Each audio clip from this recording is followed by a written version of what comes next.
Hi, Margarita. Thank you for joining us on the podcast today, the Boutique Podcast. We are super excited to have you here and get a little bit of your insight into the world of being an entrepreneur and the yachting industry. So let's start off with getting to know you a little bit. Can you tell us a little bit about yourself, who you are, where you come from, how you got started in the yachting industry? Yeah, in short, I'm Margarita. I was born and raised in Germany, where I was picked up to then work on yachts after working 10 years in hospitality ashore. So ethnically, I come from a quite mixed background. My father's Pakistani, my mother is Greek, born and raised in Germany. Um, since I worked so many years in hospitality on land, where the shipyards are, the project managers came and the crew from the build came, and they kept suggesting to join the industry. And that's basically how I ended up in yachting. Alrighty, and then how long were you in the industry for, working on the yachts? Was it quite a long period of time?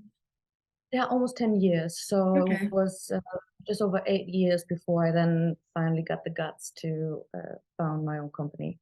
So you definitely know your way around the yachting world, to say the least. Yes, yeah, because with the owners I work for, they also carried me on to the private residences that they held. Some of them took me on as a PA, so I traveled with them through their business engagements. So I got luckily a bit of a 360-degree view of how those high achieving individuals live and work. Alrighty, so since your days of working on the boat, you have come quite a long way and started your own company along the way with it. Can you tell us a little bit about your company and how you got started? What sparked the idea? Yeah, the idea was born coming from commercial hospitality and yeah, yeah, hospitality in the sense of hotels, restaurants, bars, entertainment segment of the industry. um, I could see that there was a huge lack and a huge gap in between how it's run commercially, how it's done privately, and that niche I filled with systems that I've built throughout my career on board. And because of those systems, after trial and error, lots of yachts next to us were picking up on it because they were dating the chief officer or someone else on board. And how it usually goes when you're with your partner, you talk about your work. And so the boys on board asked if their girlfriends would come and visit. And I've always let them because that can be of help. That's part of the stewardship that yeah, hospitality people or people in Definitely. service have in their DNA. I've always showed them everything that I've solved, and they took it all on. And at some point, people kept saying, "You should make a business out of this. You should make a business out of this." And I thought they were just being flattering, and it was very cute and all. But I didn't think I could ever make a business out of it. I thought very small. Coming from humble beginnings, you tend to think very small. You don't have the resources or the skill sets to dream that big, you know. And Absolutely. some I did. Yeah, so I founded my company where I've developed all the solutions and the systems into an app. So I was the first person and woman to develop an app in yachting.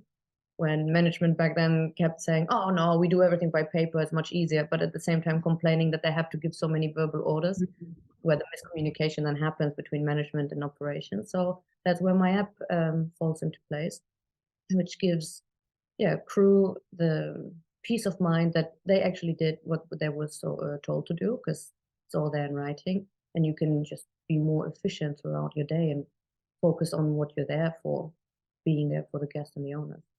And the app is called IMS Crystal. Just Crystal. IMS is the Just the consultancy, the Crystal Interior app. Management Systems Limited, Mhm. and Crystal is the product, as well as the fine fibers and other stuff are the products part of the consultancy, but can also be booked as part of Crystal. Well, it's honestly so wonderful seeing women feel empowered enough to take charge, especially in industries such as this. Yeah, we love to see some representation and some empowerment, and lovely to hear your story about how you got there. Um, But I'm sure along on that journey, you've come across quite a few challenges and things that you've had to overcome along the way. So, can you tell us a little bit about some of the challenges and some advice on how you overcame, maybe not advice, but more of how you overcame these setbacks maybe that you experienced?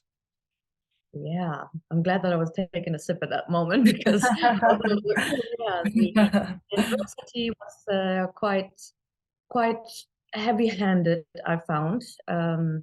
Working on board yachts, I think many people can relate what a tough environment it can be. I know many have positive experiences, but coming from an ethnic background, my experiences was rather critical. Albeit the feedback and the positive encouragement came from European or Caucasians, which, you know, they had the, how do you say it? Um, they had the confidence to say these things and to believe in it, while none of the ethnic people that I was friends with and working with would even think that part, including myself. So this Mhm. was a wonderful interaction. But then having to show the app and show the solutions was very quickly seen that whatever people say about crew, they're never the problem. It's what happens on the trade shows, at what happens on the trade floor, where you can see a really dog eat dog mentality. Absolutely. So companies very bluntly trying to steal my product, very connivingly try to talk it down, offering help just to fish for information. How do I build a search engine? How do I build other systems? And they have that distorted belief that if they copy something that they don't know anything about, that they can then maintain the quality or build on it. Yeah. No matter how much it will take from me, I will always outperform them and outrun them because I spend my life doing this while they spend a couple of hours. So yeah, these adversities were quite intense and quite yeah, how do you call it, disillusioning to experience. I Absolutely. thought, you know, I thought they would be better, and now it just makes more sense. But there were a few good people, and mainly it is still crew and captains and chief stewardesses who see the value of this and want to have it. And they have no agenda, they have no political motivation. They are just focused on getting the best to the owner, doing the Doing the best job they outperform. can. Yeah. Yeah. So that was always a key motivator for me to keep going and not letting them down. Mm, You know, that's why absolutely. I've never give up. That's just how I was Yes, raised. you've given you some grit, I can imagine. Yeah. Alrighty, Hope so that answered the question. Yeah, but yeah, jumping off of that, in terms of ethics and representation on board, as you said, it's not necessarily the crew and the captains and the people working on board the yachts that where the problem lies. It's more at the higher level within the industry. So, how would you like to see there be maybe a little bit of a change, or people in the higher positions of power starting to work a little bit more ethically and showing a little bit more representation? What kind of solutions would you like to see? Could you give us some insights on like how you'd like to see the industry just evolve in that department a little bit? yeah, that's a heavy question. It is quite a Yeah. tough. I'd love to see, and I've seen, then again, and I'm relying on the Caucasian and European allies Mhm. because they have the confidence and they have the resources and they also have the privilege.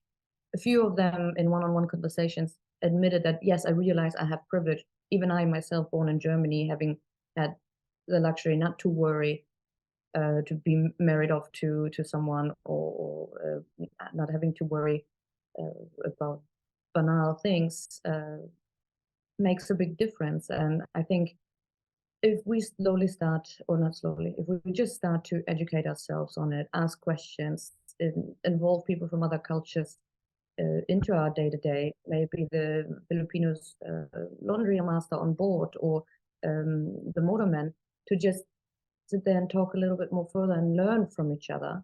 Mm. We try to do this in our app with the manuals by using some of the slogans and sayings in the different languages to just bring a little bit of that cultural awareness and play so that people say more than just I love you and hello in Tagalog, but they can also say magaling, which means, I think it means well done. So we rhymed it with magaling onto the next thing. So, it just creates conversation around it. And that's just a soft entry into it. Ideally, companies would start to, and I'm a friend of quota as well. People say that it's not about equality, it's about quality. I think that slogan is rather toxic because Absolutely. it is about, yeah, um, it is about equality because you are, according to all the studies out there, from McKinsey to Deloitte, which are huge corporations, they all say that when you have more women in the team, I'm not saying all women, just a balanced amount of women and men, you get over 20% more productive. Mm. If you have ethnic people in your team, I'm not saying just black and browns, but a balanced group, you Diverse. get over 4%. So why would you leave money on the table basically? Why would you want to be 34% less productive, less outperforming, just less? That is not what yachting is about. That is not what anything is about. If you look at professional athletes, if they could perform 30% more, they would do it. Or do their absolute best to do that as soon as possible. How can we lag behind and be comfortable with it? And I mean, I don't see that as necessarily cruel because I haven't seen. Of course, there's a couple of people who still say that Filipinos shouldn't earn as much as someone else for the same job, but that's obviously very outdated. Equal pay for equal work is a very Absolutely. common question, and we need to weed a little bit that out. But it doesn't mean that you should get fired when you say this. It just means you have a need for education, and there is another company that I founded with some Kenyan friends where they work on building education on what are biases, what does racism mean, how does it show up in 2023, because things have changed. Nobody is wearing a white hood No, anymore. absolutely not. But it still Yeah. happens in so many subtle ways throughout all areas of life. Subtle and not so Subtle, subtle. yeah, subtle and unsubtle, because just a week ago there was a huge raid in Germany um, where the police went into lawyers' offices, banks, public services like the police themselves, and they investigated and just swept up all the people, high-ranking academics who swing very far to the right and who were planning to storm the government. Which, when did that ever become a trend? It's quite an indicator on that people react instead of stop and think. I think that is something that I learned while going through all the waves of entrepreneurship, that I start to work on myself first. And when I've Absolutely. tested, trialed it, and practiced it, and it's stable, then I go with it and suggest it to others. Absolutely. At the end of the day, most of these issues that we face are systemic. It's just based on hundreds and thousands of years of the way the world has been working. But as we've advanced, we've got so many more avenues and access to information that for people to not expose themselves to that kind of information and just get a little bit educated, there is no room for that anymore. Yes, there's definitely a lot of people that are in positions of underprivileged positions. They might not have as much access to the information that we do, but in an industry like yachting, where so many of the people in power are so well off, there's just no excuse anymore to really not put yourself out there and become educated on why these things are happening. Yeah, and I really don't see any. They keep at the trade shows that I'm visiting. They keep saying, "Oh, crew, the next generation, this, that, the other." And I go, every time I speak with crew, if anything, they're the most educated on these subjects, or most interested in these subjects because they're living next to each other. And if I can add one more thing, the owners I work for were Jewish, American, Europeans, Arabs, Russians, and I've never seen them being as racist as some of the management and brokers that I have had to rub shoulders with. Mm-hmm. Um, right expression, but that I came across at least with, because once you work with these owners and you see them in their villa on the private island, or you see them in their office in New York. They have all sorts of clients and all sorts of staff, and they're the most loving and caring because what they care about is that you care about them. Once they see that, they're loyal to you when they feel your loyalty. They don't care what you have or gender or nationality. They really don't, in my experience. Righty, so moving on to maybe just a little bit of a lighter topic, even though I feel like these things are very important to discuss. If we don't have these conversations, how are we going to see any changes happen, especially in these bigger billions of dollar industries? But you have been in the yachting industry for quite some time now, and I'm sure along the way you've had some experiences and visit some places that you never thought that you would have the chance to. So in your memories, what is one of the places or one of the experiences that you will never forget, and yeah, just never thought that you'd have the opportunity to do or see? It was the very first Caribbean island, Antigua. It was just out of the dream for me. I could to be there and to really feel it was just crazy. It's so different. The air, the taste of the air, the feeling of the atmosphere there, the people, the energy just was just insane. I can see why people are drawn to island life.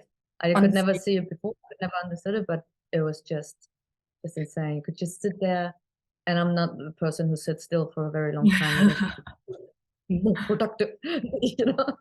But when you just see the frigate bird, the way it flies over, and it looks like some sort of spaceship because of that very angular, very masculine bird. It's just, yeah, no wonder that in the beautiful places you have the nicest poets and creative people. It's just infusing you with. honestly, you're not the first person on this podcast to say Antigua, so it's definitely been added to the list of places that I need to get myself to eventually one day. But yeah, it sounds absolutely wonderful. I'm definitely an island life girl at heart, so I can completely understand why it would be so appealing.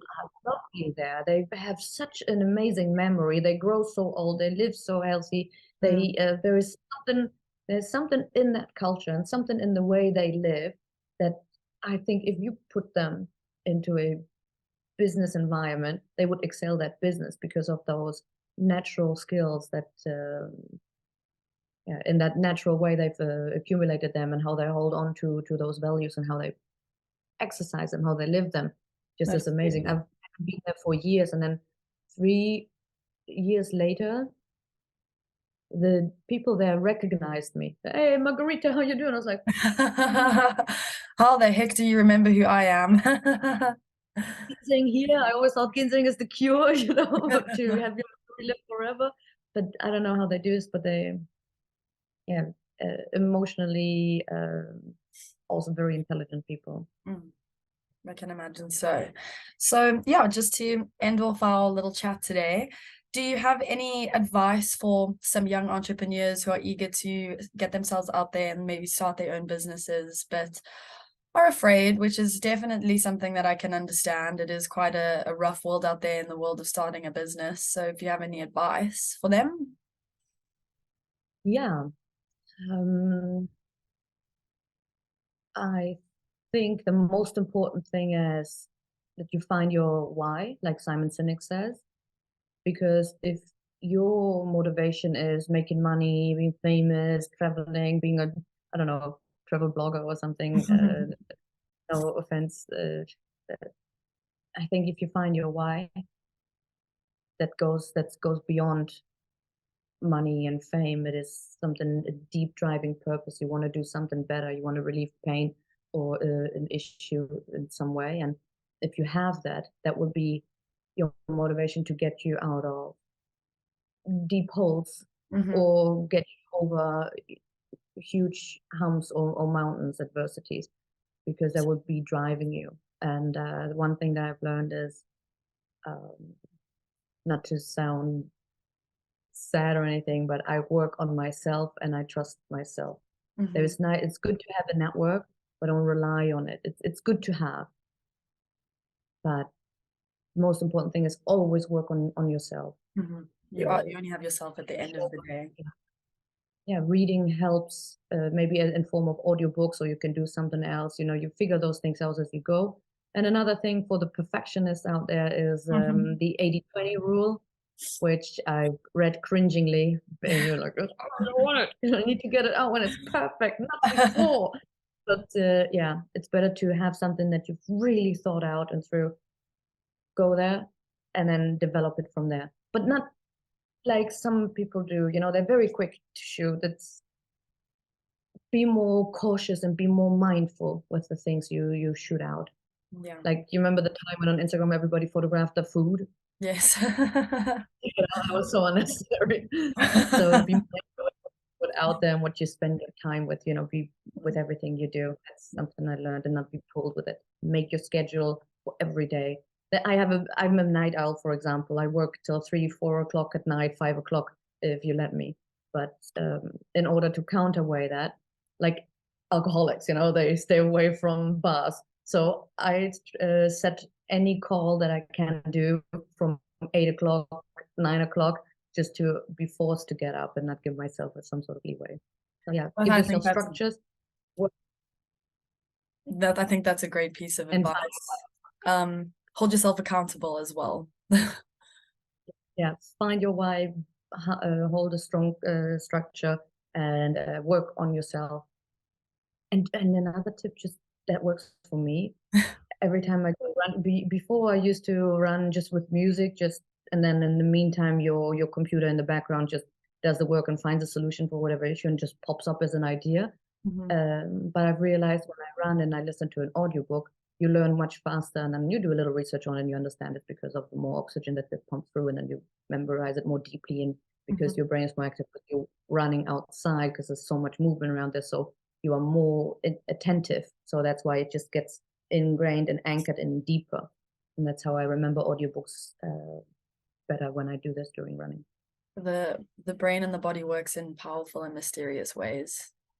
Not that mysterious, actually. It makes so much sense, True. Yeah, but it's good to try these things out. Absolutely. I hope that helps.